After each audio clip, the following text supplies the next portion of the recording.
کہ ہم گناہ میں اتنے مبتلا ہو گئے ہیں کہ ہمارے عمل کے ذریعے اس کی اصلاح نہیں ہو سکتی۔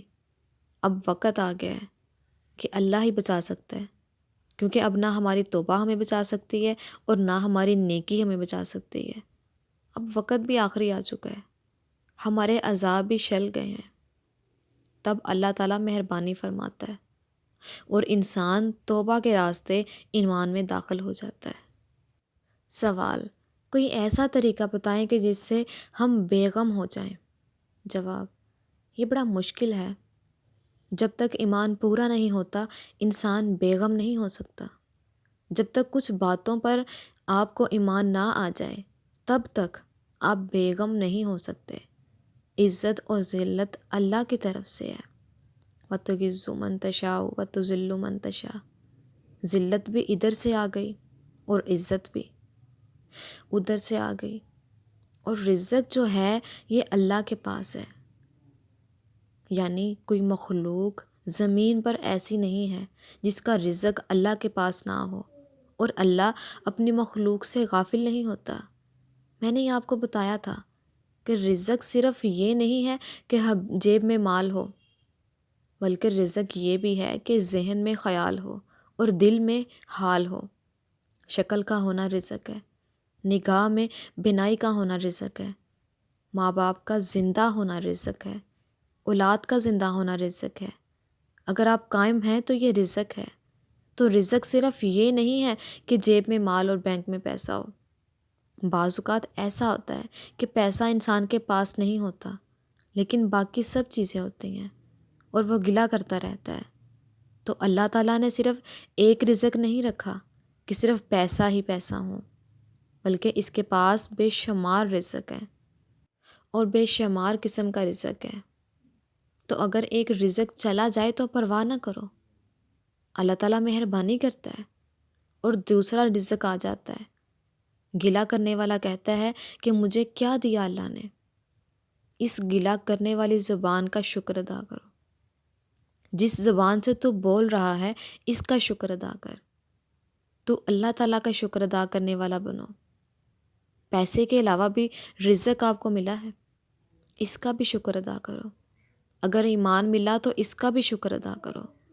آپ کا ایمان آپ کی تلاش نہیں ہے بلکہ یہ اللہ کی عطا ہے، ورنہ اگر آپ ایمان تلاش کرتے تو گمراہ ہی ہو جاتے۔ آپ کی تلاش کے بغیر آپ پر اللہ نے مہربانی کی اور ایمان عطا فرمایا۔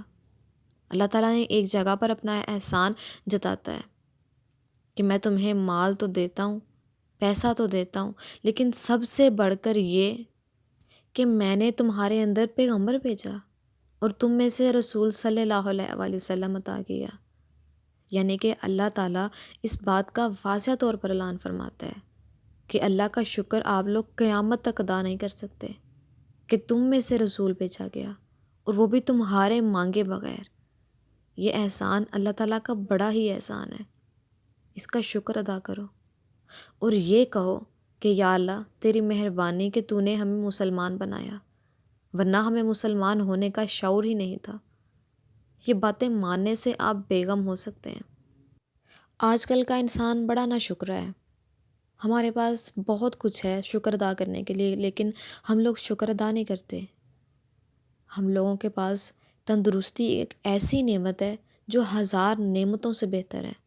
وہ ایک کہاوت ہے نا کہ تندرستی 1000 نعمت ہے، تو واقعی ایسی ہے۔ جو بندہ بیمار ہوتا ہے نا اسے اندازہ ہوتا ہے کہ تندرستی کتنی بڑی چیز ہے، لیکن ہم لوگ اس کی پرواہ نہیں کرتے، اس کو سنبھالتے ہی نہیں ہیں، اللہ تعالیٰ کا شکر ادا نہیں کرتے۔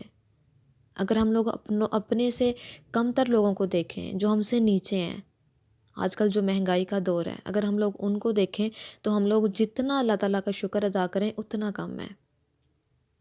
ایسے لوگ بھی ہیں جو 1-1 روپے کو ترستے ہیں، لیکن ہم لوگ پھر بھی شکر ادا نہیں کرتے۔ ہم لوگ اپنے بستروں میں بیٹھ کے مزے مزے کے کھانے کھاتے ہیں، سوشل میڈیا یوز کرتے ہیں۔ کچھ لوگ ایسے بھی ہیں کہ جن کو 2 وقت کا کھانا تک نصیب نہیں ہوتا۔ اللہ تعالیٰ کا شکر ادا کرنا چاہیے ہمیشہ۔ اللہ نے جتنا دیا ہے اتنے پہ ہی شکر ادا کرنا چاہیے۔ ہم لوگ اس قابل نہیں ہیں، ہمارے اعمال اس قابل نہیں ہیں کہ وہ ہمیں نوازتا ہی رہے، لیکن پھر بھی وہ اللہ ہے، 70 ماؤں سے زیادہ پیار کرنے والا ہے، وہ ہمیں نوازتا ہے، ہمیں دنیا کی ہر نعمت عطا کرتا ہے۔ لیکن ہم لوگ بعض ایسے بھی ہیں کہ جو ان کو نعمتیں نظر ہی نہیں آتی، ان کو لگتا ہے کہ یہ تو معمولی سی چیز ہے، یہ تو ہر کسی کے پاس ہوگی، لیکن جس کے پاس نہیں ہے نا، ان سے جا کے کبھی پوچھیں کہ ان کو وہ نعمت کتنی بڑی لگتی ہے اللہ تعالیٰ کی۔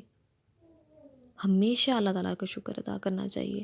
اللہ تعالیٰ ہم سب کو اپنا شکر ادا کرنے والا بنائے، اور اپنی عبادت کرنے کی توفیق عطا فرمائے، اور اس کے راستے پر چلنے کی توفیق عطا فرمائے، آمین۔ اپنی دعاؤں میں یاد رکھیے گا، اور میرے یوٹیوب چینل کو لازمی سبسکرائب کر دیجیے گا، یہ آپ لوگوں کی طرف سے ہمارے لیے ایک حوصلہ افزائی ہوتی ہے۔